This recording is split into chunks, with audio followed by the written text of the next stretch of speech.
嗨，大家好，我是躺平树。今天是2020年5月25号。这一期咱们聊一聊騙局。这個騙局無處不在，有誰能想到農民坐在家裡也能趕上各種各樣的騙局？新京報5月25號刊登一篇報道，這個標題叫包技術、包回收、包你血本無歸，一場跨省流竄作案的養殖騙局。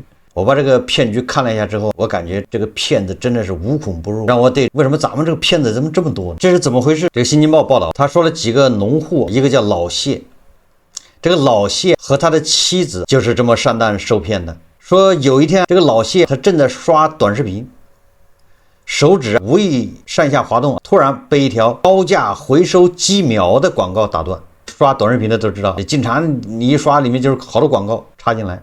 作為一般的人，你對養雞不感興趣的，或者你不是農戶，你對這廣告不感冒。但是大家都知道，大數據平台算法，人家精準營銷，人家已經給你畫像了，你是什麼樣的人，你會對什麼樣的內容感興趣，對什麼樣的廣告你會感興趣，人家是精準營銷，所以老謝就能刷到這個高價回收雞苗的廣告，你恐怕刷到的都是大長腿。這個廣告拍得很像回事，說背景是整潔的車間，成筐成筐的雞苗，在帶有節奏感的鼓點聲中，裡面聲音就是包飼料、包大棚、包技術指導、包回收的字眼在眼前不停的晃動，晃得老謝啊都坐不住了。有這麼好的事，也就是你只要把雞拿回去養，啥都不用管了。這個有點像加盟奶茶店是吧？加盟咖啡店，你就管出錢就完了，一切有人包辦，你就等着當老闆，就有點這意思。所以老謝一看有點坐不住了。老謝今年50多歲，以前養過豬，後來養豬大家知道嗎？那豬肉價格創新低是吧？養豬風險太大，他就不養了。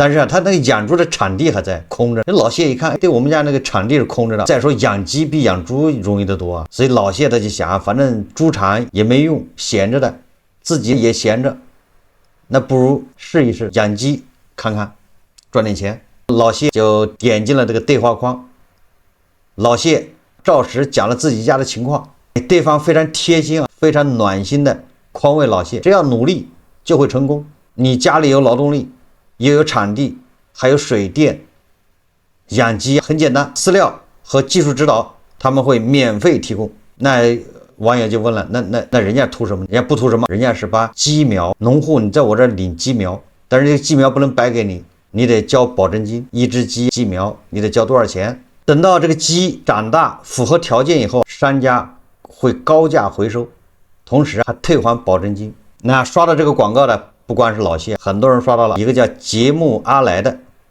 在2024年9月份也是在短視頻平台刷到了廣告。那跟老謝不一樣，這個節目阿來他一沒養過雞，也沒養過豬，也是小白，但是經不起這廣告的誘惑啊，你就稍微出點錢就能當老闆，你比送外賣強啊，比開網約車也強。只要交筆錢買回雞苗，養大了就能高價賣回公司，不愁銷路，你不用找賣的，人家來收你養了3個月之後，人家來把你雞收走。這個節目阿來一算賬，自己低價租個場地，也農村的場地也多，2個月內坐收幾萬塊錢，怎麼看都比送外賣強，都比打工強啊。最終老謝就按一只雞苗11塊錢的價格保證金，這叫保證金，老謝訂購了2000只雞苗，那就是22000塊錢保證金。而這個節目阿來呢，是按照12塊錢一只價格買了3000只這個便宜檔的雞苗，那就是36000。那根據老謝和對方簽的合同，2個月後雞苗長大，存活率只要達到60%以上，對方就會按照承諾的38塊錢一只回收。你看，你11塊錢領來的雞苗，你只要按照這個公司的要求去餵養，2個月公司就來把這雞收走，這存活率就達到60%以上。你別就剩幾只不行，你存活率要達到60%。你比如說1000只雞苗，你得有600只雞，到時候一只38，雞苗11塊錢還退給你，保證金嘛。那你說這個農戶多開心，否則合同終止。老謝和妻子記得，雞苗被送過來的那天是2024年的中秋節，運來的雞苗看起來很活潑。老謝捧出一只雞仔，軟的像坨棉花。他把這些記載精心安置在有5個豬圈改好的雞棚中，每個豬圈分配400隻。為了幫助老謝改造豬場，公司派來一個技術員。簽合同那天，他跟着老謝一路從蘆洲回到重慶。對方看起來30多歲，怎麼改建，如何消毒，講起來是頭頭是道，人也彬彬有禮，一看像個技術員。老謝沒見過這種既專業又周到的服務，很快就被對方的氣場折服。你看人家就是幹事的人，果然是專家。老謝嘖嘖稱讚。為了招待專家，節目阿來還特意宰了只雞招待一番。但在此之前，節目阿來並不信任公司，也就是說，節目阿來他還是有警惕性的，他感覺這公司會不會騙他。我特別擔心對方是騙子，他不敢直接交錢，還專門搞了一場突擊測試。對方告訴他可以到產區實地參觀，看到發來的產區位置，節目阿來心裡一動，如果他們詐騙，實際廠房和他們提供的地址不一定對得上。他沒跟合夥人商量，也沒向公司透露半點信息，借輛車一個人疾馳5-6個小時，從涼山直奔蘆洲。你看看，涼山的地方對吧？剛脫貧，到四川蘆洲打算摸摸情況，到了定位上的地點，才打電話給對接人，請他們出來見一面。眼前公司大門立柱上，銀色金屬牌匾，貼着紅棕色瓷磚的標示時，都清楚地表明，這裡就是對方說的農業科技有限公司。崗亭白色外牆上還貼着誠信的宣傳廣告，旁邊的空地停着幾輛車，一位年輕的女人出來接待了他。對方看起來也就是20-30歲，有點瘦，個子不高，態度很好，始終笑呵呵的。後來交完押金，他還提議一起去吃個便飯。他帶着節目阿來在廠區裡轉了轉，廠房很大，和辦公樓挨在一起，看起來很氣派。裡面的人也在忙碌，這讓節目阿來放下了心。這個節目阿來還，對吧？人家交錢，還實地考察一下，說明他還是有警惕心的。但就這樣也照樣，你不知道人家的叫城裡的套路深呢，以至於事後才想起來，自己曾提出想看看當地參與養殖的農戶，卻被對方以要消毒、手續麻煩搪塞過去。也就是你到廠裡參觀可以，但是你要參觀其他的養殖農戶，人家就找借口了。但是節目阿來他這個時候看了廠，看了那麼多人，他認為這個不至於騙我。和節目阿來一樣，老謝開始也很謹慎，對方似乎看出來他的猶豫，熱情地邀請他到實地考察，並承諾報銷路費。在產區，他看到裡面的人介紹的像模像樣，場地似乎也很正規，便當場簽了合同，交了定金。那按理來說，這還叫什麼詐騙呢？那個電詐人一般都在海外，對不對？在緬甸，在柬埔寨，電詐分子也不告訴你地址，對不對？那這個人家告訴他辦公地址、廠房在哪兒，還邀請你免費參觀，給你提供路費，看上去一切都那麼正規，是吧？不像是騙子。但這家看起來正規的公司經不起細查。天眼查顯示，這是事後的。該公司目前已被列入經營異常名單。企業在2016年成立，注冊資本1000萬元人民幣。2024年8月之前，還是一家農產品有限公司，參保人數僅2人。更名後，經營範圍曾變為家禽飼養、活禽銷售等。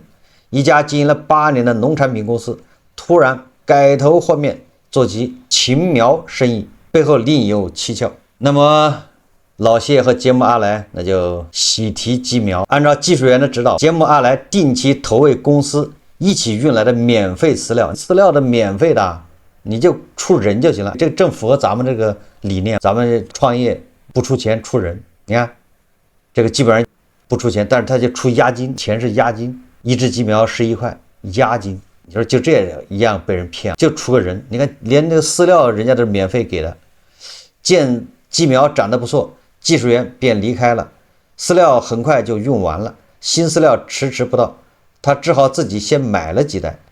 這期間，技術員不斷建議他給雞買藥，否則後續雞苗有死傷，他們也不會補發新雞苗。9月的涼山氣溫轉冷，對方又提議買個取暖器，最終節目阿來花了近1萬元買了藥和取暖器，但隨着新飼料的到來，這些都用不上了。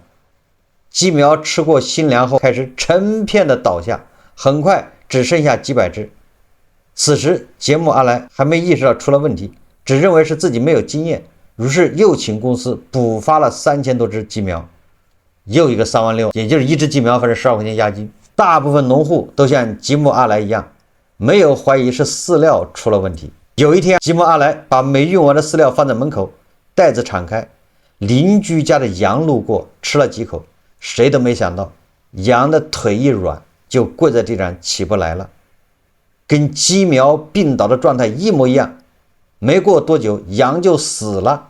我想起我在網上看了一個段子，我也不知道真假，說有人把他吃的零食掉的什麼零食那碎渣渣掉在地上，那不就有蚂蚁過來吃嗎？帶有甜味的是吧？結果說一會兒邊上死了一圈蚂蚁，就是想起来這瘆人。你說那什麼零食啊？人吃了没事嗎？反正掉地上那碎屑掉地上，蚂蚁死了。這個雞飼料，这羊一吃羊死了，才知道飼料有問題啊。老謝比他更早發現飼料的問題，起初是因為兒子反對他養雞苗，認為這就是詐騙，雞苗壓根活不久，還是兒子的吧？這個反詐意識強一點，認為天下不會掉餡餅，這最起碼的這麼好的事怎麼能輪到你來幹？韭菜總是想不明白這一點。如果韭菜要防止被騙被割，那你就要牢記一點，好處是不會掉你頭上的，天上掉不了餡餅。第二個有好處，覺得輪不着你來張，一定要牢記這句話。一旦有什麼好事到你頭上，你要先想一想，你是比別人長得漂亮，還是你有背景，還是你姓趙，還是什麼原因？如果都找不到，那大概率你是上當受騙了。就像很多人沉迷在那個紅綠市場一樣，還以為自己有技術會投資，但凡穩定賺錢的，讓你開戶都開不了，你開戶都是非法的。美的紅綠市場一直漲，好多人閉着眼買都賺錢，那就不讓你開戶，你開戶就犯法。這麼簡單道理不明白，你說你還要怎麼說才能明白？所以老謝就沒他兒子清楚，兒子認為這麼好的事到不了你的頭上，十有八九是騙子。老謝不信，他說怎麼可能？除非飼料有問題。老謝反駁，為了防止意外，他自己也買了飼料，只把公司贈送的飼料餵給其中的一個豬圈，它不是4個豬圈嗎？每個豬圈裡面一批雞是吧？公司的他分開了，把公司的飼料給這個圈裡吃，自己還買了飼料給那個圈裡吃。沒想到才過去3個小時，為了公司贈送飼料的那個雞圈死了300多只雞。報案了，那這個農戶就發現有問題了，他們的心真是太黑了。老謝把公司寄來的8袋飼料全部拆封，每拆開一袋就拿着幾只雞苗試試，有的活了，有的死掉。最後他得出結論，5袋飼料都有問題。這些有問題的飼料包裝袋粗略看去沒有異常，仔細觀察才能發現口袋縫線粗糙，有2次封裝的痕跡。以為是送技術，其實是送催命符。除了毒飼料，技術員還有其他方法加速雞苗死亡。往雞喝水的壺裡過度加鹽，雞苗越渴越喝，越喝越渴，越喝死的越多，最終雞苗全部死亡。有的技術員偷偷加鹽，有的則直接告訴農戶，雞苗腸子裡有蟲有病菌，要多餵鹽水消毒，濃度越高越好。那這些農戶們那肯定沒有什麼養殖經驗呢，很多小白他就信任技術員。最終這個重慶人老謝啊，還指望着這個雞苗發財，只是為了頓糧的功夫，這些雞苗就身子一軟，腦袋也跟着耷拉下來，最後爪子僵直，一只跌着一只，歪在彼此的屍體上。而這個吉姆阿萊他的雞棚也才過去1個月，最後只剩幾百只還活着。那麼老謝和吉姆阿萊那就找這個公司去要說法啊。那公司怎麼说？是你們技術不行，環境不達標。起初沒什麼養殖經驗的農戶們都對雞苗商的這套說辭深信不疑，只好自認倒霉。為了2、3個月後雞苗膘肥體壯，能被雞苗商高價回收，在對方的推銷下，農戶們只能加購雞苗，還陸續買了藥物和取暖器，對待小雞仔也比以往更用心。可雞苗還是一窩一窩的死，高價回收的交易也最終告吹。按照過往的經驗呢，這更像是經濟糾紛，但蘆洲市公安局龍馬潭区分局經濟犯罪偵查大隊卻感覺到不對勁。這次養死雞苗的不是個例，而是有近100位受害農戶，他們全都是跟蘆洲一家農業科技有限公司做過交易，涉及金額約100萬元。那你想，這下面那個騙局，前面給你畫了一個特別大的餅，你就冲着那個餅去。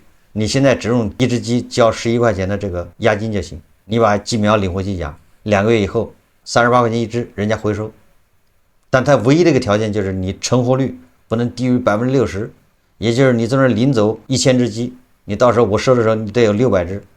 那有人說沒有600只怎麼辦呢？沒600只，你再接着領，再接着從那兒買雞苗，是不是就導致這些養雞戶、這些受害者就不停的加倉？这雞苗沒了，對不對？這死了，這再去買，不就加倉嗎？受害就越來越深。直到最後醒悟，原來這是個騙局，雞永遠也活不了，38塊錢一只永遠也到不了，而事情，對吧？問題恰恰就出在免費的飼料這一塊。種種線索讓警方有理由相信，導致雞苗死亡的原因就是飼料，但嫌疑人的手法十分隱蔽，警方耗時4個多月，最終固定好相關違法證據，實施抓捕。目前暫時追回80餘萬元貨款。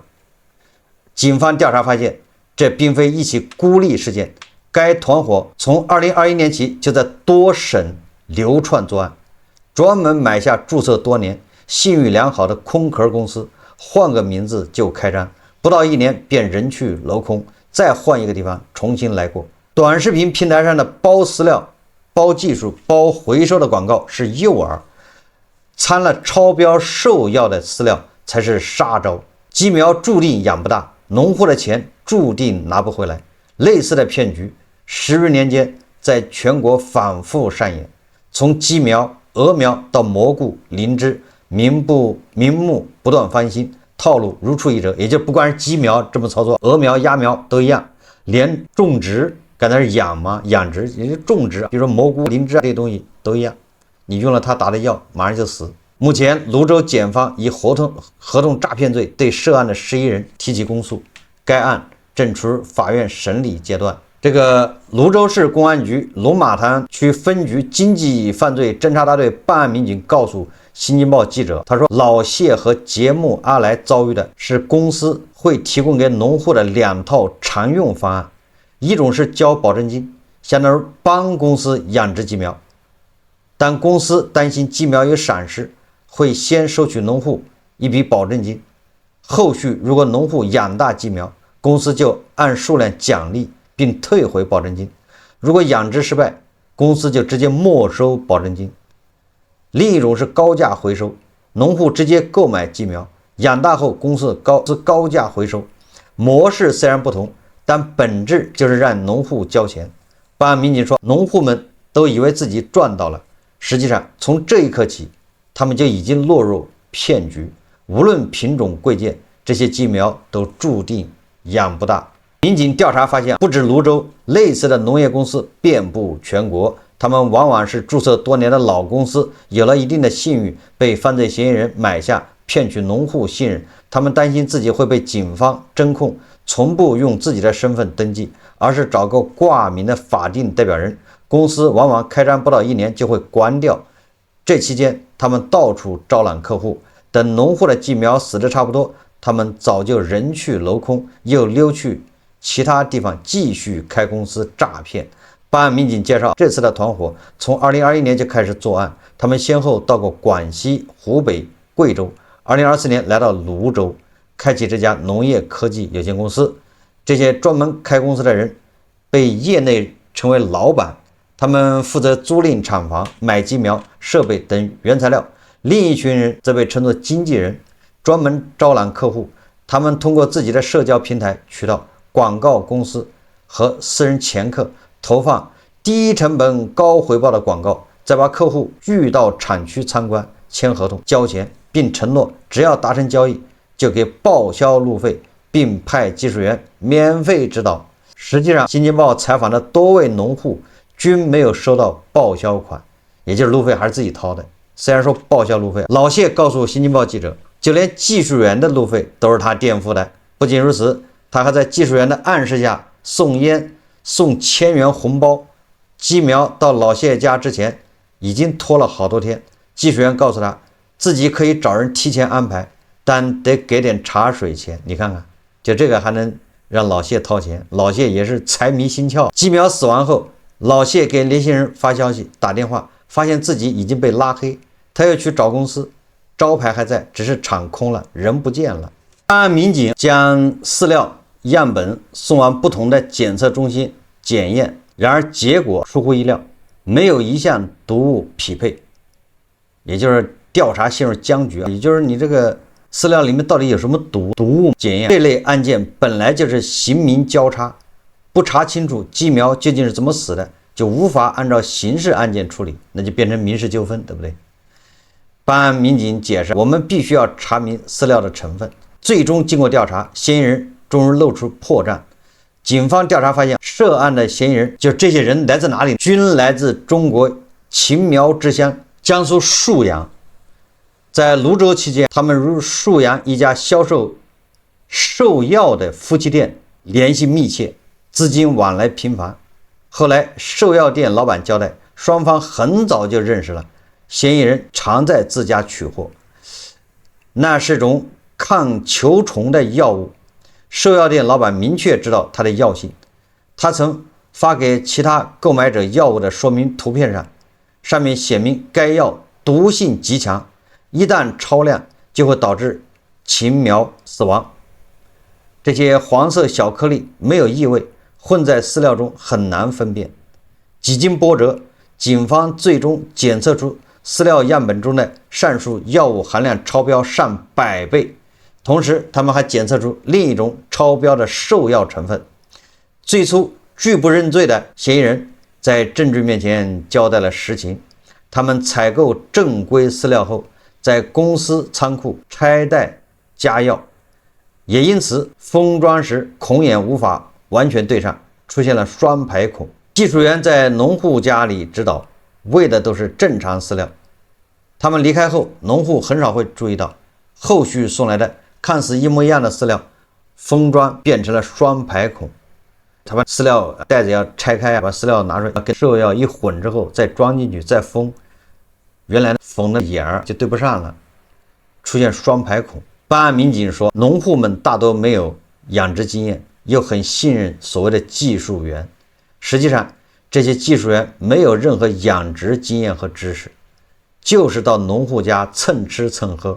不僅毒死疫苗，他就是這技術員去的目的就是要結果這些疫苗。你說這叫什麼技術員？不是說把這雞苗給它怎麼樣健康成長，而是要去讓這些雞苗怎麼死得快。這不僅毒死雞苗，還向農戶索要紅包。售賣的加溫加濕設備成本僅有100-200元，卻要加價賣到2-3千元。雞苗本身質量也差，每只成本只有幾毛錢，卻賣出去每只10幾塊錢。名義上是送技術，實際上是送了一道催命符。辦案民警總結，他們事先挑選的農戶很多來自偏遠山區，有低保戶，也有殘障人士，有人借錢貸款做養殖，本想脫貧，卻因此損失了上萬元。老謝和節目阿來告訴《新京報》記者，每跑一趟公司，他們都要花費1000多元。有些農戶考慮到維權成本高，最後也就放棄了。新京報記者從瀘州龍馬潭警方獲悉，該案中被起訴的犯罪嫌疑人11名，也曾在其他省犯過案。新京報說，類似的騙局早在10幾年前就已經出現。公開資料顯示，詐騙通常把包飼料、包技術、包成活、包溫棚、包送貨、包回收、保證利潤等作為誘餌，受騙的群眾來自全國各地。2016年5月，沭陽縣政府網站上發布我縣加強鵝苗市場常態化管理的工作動態，提到要打擊鵝苗交易中違法行為，減少鵝苗交易糾紛。根據現階段鵝苗市場存在的詐騙等各種問題，積極採取措施，加大處罰力度，並實行常態化管理。今年1月，最高人民法院發布了一起類似的案情介紹，江蘇省常州市一家農業科技公司在網絡平台發布廣告，引流客戶到線下，以紅酸菌基苗代養為誘饵，畫出農業致富的大餅。1年多時間，騙取14名農戶共27萬餘元。被告人故意提供低價劣質基苗，還指使技術員在養殖環節做手腳。最終，法院以合同詐騙罪分別判處3名被告人有期徒刑1年至10個月，並處罰金。近年來，農戶的反詐意識提高，遇到的騙術也會有所升級。除了代養基苗，還出現了種蘑菇、種靈芝、種臍橙、養蠶等類目。雖然說法不一，但套路相似。養殖戶得如養殖技術指導、包饲料疫苗、包成型回收等零風險的養殖承諾，應當保持警惕，避免上當受騙。對於已經受騙的農戶來說，他們只希望能把損失降到最低。老謝和節目阿來不知道，欠款的窟窿什麼時候能夠補上？剩下的基苗長成了大雞，到了該出手的時節，可哪怕都賣出去，收益也覆蓋不了成本。好在警方的努力沒有白費，經歷4個多月的重重難關，警方最終固定好了相關違法證據，並暫時追回80餘萬元貨款。雖然不足以填上全部窟窿，但至少讓受騙農戶看到了追回部分損失的希望，心裡有了慰藉。節目阿來睡不好覺，雞子每天清早咕咕叫着要食，他蹲在雞棚前看着他們，想起當初從涼山開了5、6個小時的車趕去瀘州，就是為了確認這不是一場騙局。公司大門上那塊銀色金屬牌匾，他至今還清晰地記得。真是防不勝防。我們關於農民養殖代養是吧，這種模式我們見到很多，以前媒體報道很多啊，暴雷对不對？就這種農戶養殖、委託養殖，還有什麼各種養殖模式，很多暴雷的。我記得最早的是什麼伊力神是吧，跟螞蟻有關的，後來種植是吧，什麼植树造林，就類似這種騙局特別多。但是我沒想到現在居然到这個地步了，給你雞苗、鵝苗，完了之後給你提供免費的飼料，利用免費的飼料把那雞苗、鵝苗給殺死。你說這叫什麼事？這人壞到什麼程度了？真的是心黑到什麼程度才能幹出這事？不過後來我一想，我覺得也正常。你想，明明知道那是孩子吃的，或者是很多人喜歡吃的水果杨梅，他就拿增甜劑，他就拿防腐劑去泡，這玩意儿一泡就10幾年。最近在網上被爆出来了，这杨梅種植戶說給我們種植楊梅的一條生路。後來有很多網友挖出來泡防腐劑加增甜劑，10幾年前就有報道了，而且都是那一個地方。你也就是10幾年來你都這麼幹，你說害了多少人？現在這給他一條活路。我是建議大家拿腳投票，這些亂七八糟什麼水果就不吃，什麼水果都不吃。只有這樣才能讓他警醒。但是防不勝防是吧？你說騙局太多了，世風日下，怎麼騙局這麼多？你說還有這樣幹的，給你送雞苗，你買雞苗完了是把你雞苗給毒死。我覺得這個不能按詐騙算，對吧？不能，首先它不能算經濟糾紛，它應該是詐騙，就是刑事犯罪。它這個刑事犯罪裡面，而且應該加上叫什麼危害公共安全、投毒。你比如說有人在小區裡面投毒，那有種藥，那狗一吃就死，這個也是犯罪，這叫投毒啊。那你往雞飼料裡面加這些東西，也算是投毒啊。你毒死的是雞嘛？那把人羊不也毒死了嗎？這是投毒啊。所以說他這不能簡簡單單按這個什麼詐騙來定罪，還有投毒，這個太壞了。所以說中國人為了掙錢，什麼手段都用。說點什麼好，對吧？這些問題解決不了，說來說去，歸根結底還是治理出了問題，管理治理根子還是在這兒。所以這個事情告訴我們，還是要看好自己的口袋，1毛錢都不要出，就存銀行。所有想讓你把錢從銀行挪出來的都是壞人，都是騙子，想騙你的錢。這是第一個。第二個是什麼？第二個，一旦有好事，这好事打個引號，降臨到你頭上的時候，你一定要小心，大概率是個坑，是騙局。為什麼呢？在這種經濟形勢下，好事也不應該輪到你頭上，這個叫自知之明。如果你要有這種意識，你就很難上當受騙。也就是說，我們改變不了環境，那我們只能適應環境，我們只能管好自己。你看身邊都是坑，技術包回收，包你血本無歸。好，這期節目我們就聊到這裡，感謝大家收看。如果喜歡我的節目，歡迎訂閱轉發，也可以在下方留言評論，謝謝大家。